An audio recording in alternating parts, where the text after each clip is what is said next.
Ron Paul, the congressman from Texas, the Republican presidential candidate, he's getting ready to speak. He's getting ready to speak right now. I want to go and listen to hear what he has to say. He's in Minnesota, where the caucuses in Minnesota take place this coming Tuesday. Here's Ron Paul. He's got a very enthusiastic crowd lined up in Minnesota. I want to hear what he has to say. Here's Ron Paul. Thank you very much. Thank you. Thank you.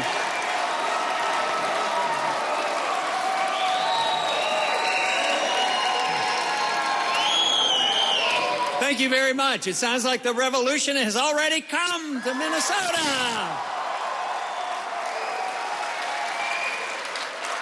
I want to thank Kurt for that very nice introduction, and I do want to emphasize Marianne Stebbins as all the work that she has done to help organize this and many other freedom-oriented events. Also, I'd like to introduce my wife, who's sitting over here, Carol.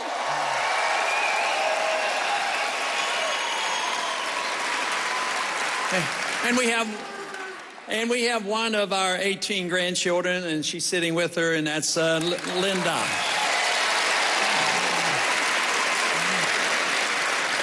But it is great to see a nice crowd and a lot of enthusiasm for a very special issue, something dear to my heart, and that is liberty.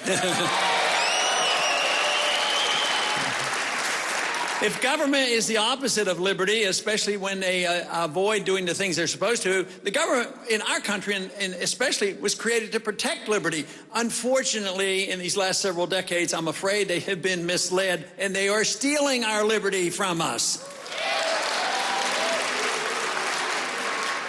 But something pretty big is happening in this country, not only with his selection, but there's a change in sentiment. There's a lot of enthusiasm now for the cause of more freedom and less government, less war, and a free market economy.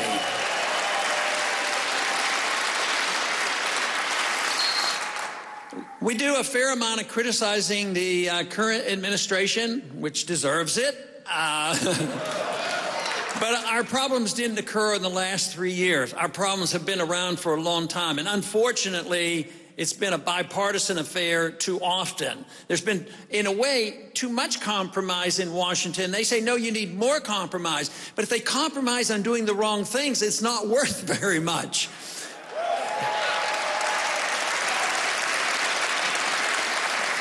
And this is what's happened. You know, conservatives and Republicans might want to spend money in one way, and liberals and Democrats might want to spend the money in the other way, so they get together and agree to it. And then they agree on a monetary system that facilitates it. Oh, well, you can tax, but there's a limit that people might object. You can borrow, but there's a limit, or interest rates would go up. But then they had this crazy scheme that they came up with in 1913, and they said, well, what we need to do is make sure the money isn't backed by anything, make sure it's just paper, and then we can create it endlessly. And, of course, that has led us to this trouble we have today. This is the reason the founders were explicit during the Constitutional Convention and putting into the Constitution that they didn't want to have runaway inflation again because they had it at the beginning of our history.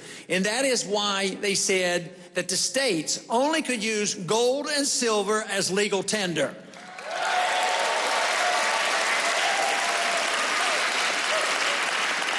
And they placed an explicit prohibition against printing money, which was called emitting bills of credit.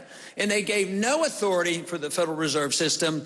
So if we ever want to get our economy back on foot again, which is an absolute necessity, we cannot do it without addressing the subject of the monetary system, the subject of the Federal Reserve. And it should begin with an absolute, complete auditing of the Fed to find out who their buddies are and who they've been bailing out.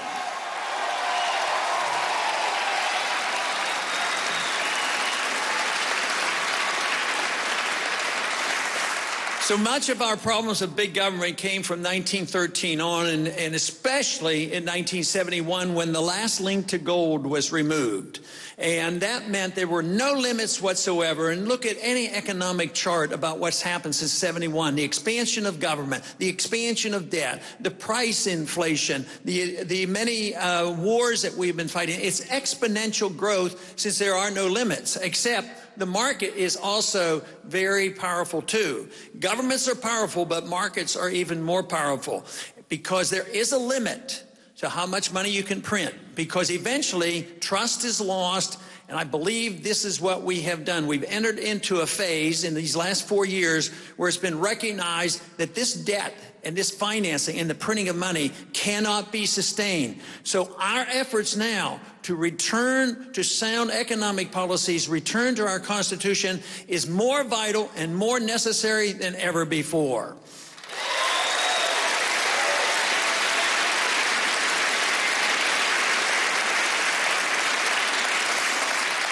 So if liberty is the cause, we have to restrain the government. That is what the founders gave us. They gave us a document that placed no restraints on the people, but put restraints on the federal government.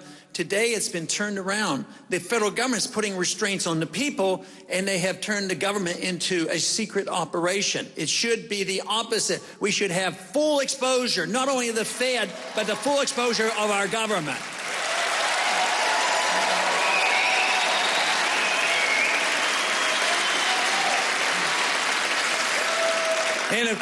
And of course, if we want our secrecy back and our privacy back, I would think that we would have to restore the Fourth Amendment, which means that we would have to repeal the Patriot Act.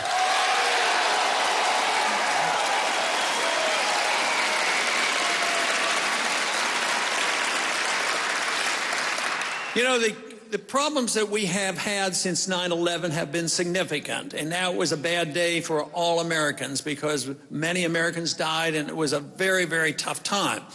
I was supportive of going after those individuals who were responsible, and we should have done it, and we did do it. But unfortunately, it provided an opportunity for our government to do a lot of things they shouldn't have done and used it as an excuse.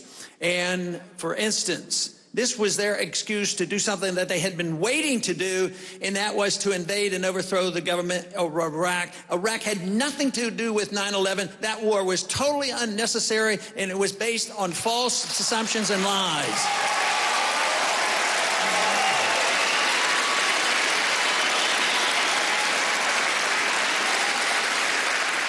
Now, there was a simple little procedure placed in the Constitution to try to prevent wars of that sort. The provision is simply that presidents aren't allowed to go to war without a declaration of war. The Congress and the people, through their congressmen, are supposed to make these declarations. I was serving on the International Affairs Committee when the resolution was coming along to give this authority to the president. And it wasn't a declaration of war. So I said, look, this is going to lead to war. What they want to do is just give the authority to the president to do whatever he wanted, whatever he thought was necessary. And they had been wanting the war for about 6 or 7 years before this. My first speech against the oncoming war was in 1998 because it was announced by our administration that our policy was the overthrow of the government of Iraq. So when the debate came up, I offered an amendment to this blanket giving of authority to the president to do whatever he wanted. I offered an amendment that said to declare war. But when I discussed it, I said, I don't want the war. I'm going to vote against this amendment. But if you want the war, you should go to war in a proper fashion and vote it up or down. And, of course, they ridiculed this. They didn't want to vote. They voted, and the voice vote was all no. Nobody wanted to pass it. Then I forced them to have a recorded vote, which further annoyed them. They didn't want to be on record. And, of course, everybody voted against it. And in the discussion, the chairman of the committee explained that I was off-base to talk about the Constitution because he explained it to me. He says that part of the Constitution is anachronistic. We don't follow it anymore.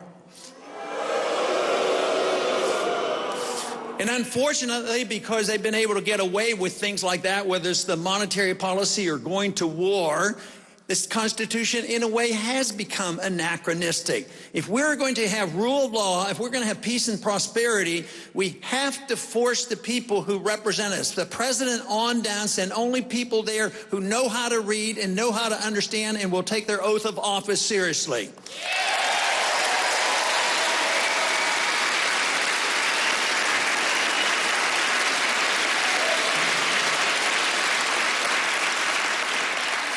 But because we have delivered so much power to the executive branch, we go to war without declaration. We have delivered the legislative process to the executive branch. Technically, under our Constitution, only the legislative body, the Congress, writes laws. But just think of all the regulations. Just think of the Federal Register, thousands and thousands of pages, and every year the numbers go up. I would like to be the first president that actually shrunk the size of the Federal Register.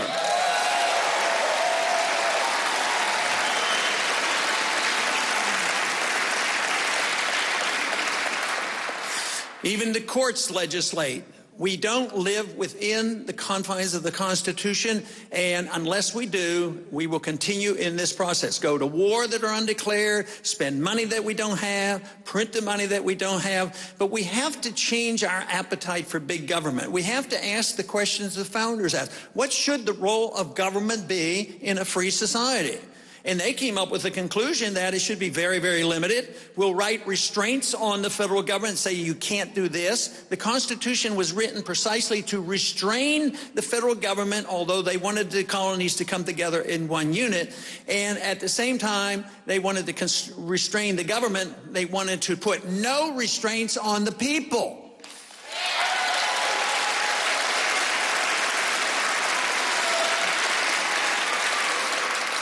But unfortunately, we have gone in the wrong direction, especially in the last 100 years, and especially since 1971.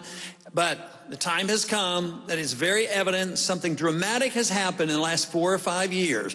Although there's been several of us talking about this for a long time, the dramatic revelation occurred with this collapse of the economy, with this suicidal approach of just spending money and not cutting anything and printing money and think it's going to work forever. We had an economic crisis come upon us because we had too much government, too much spending, too much debt, too much taxation, too much regulation, too many wars. And what do?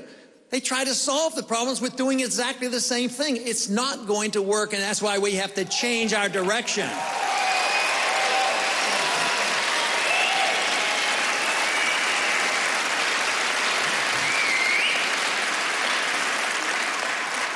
In Washington, they talk a little bit about the budget, but they do nothing. They talk about cutting spending, but they're not telling the truth. They're talking about, that Congress couldn't do it, the super committee couldn't do it, so they turned it over to an automatic cut of $1 trillion over 10 years. Automatic cut on the automatic increases of $10 trillion. They're going to cut $1 trillion out of the increases, and they call that a radical cut, an extreme cut, and they're fighting each other on trying to prevent which cuts are going to happen. That's $100 billion a year of cutting only proposed increases. Our national debt is going up $100 billion every month. So my solution, or at least the beginning of the solution, is to cut the budget by $1 trillion in 1 year.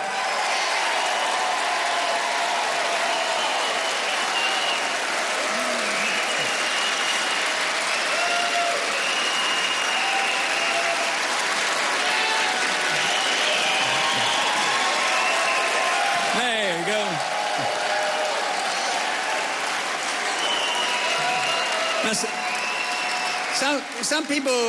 Some people get a little bit nervous about the government not spending the money, but I'll tell you what, don't get nervous if the government would quit spending $1 trillion.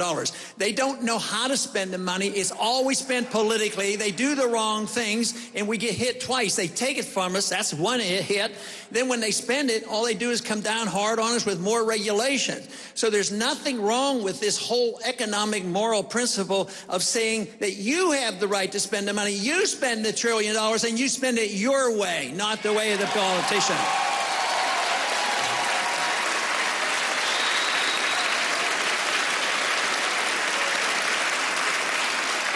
And this can be defended on constitutional grounds and moral grounds and economic grounds, that the politicians and the bureaucrats are not smart enough to know how to spend your money. And it's based on the principle of individual liberty. We get our rights in a natural way, or a God-given right. We get our life and we get our liberty. And we ought to be able to keep the fruits of our labor under those circumstances.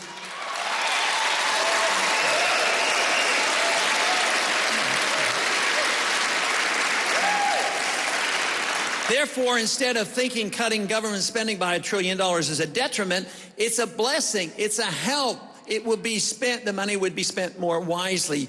And the allocation of credit would be the same thing. Today, the Federal Reserve does everything to say that they will allocate credit to their friends in the bubble formation and to their friends when the bubble bursts and they need their bailout.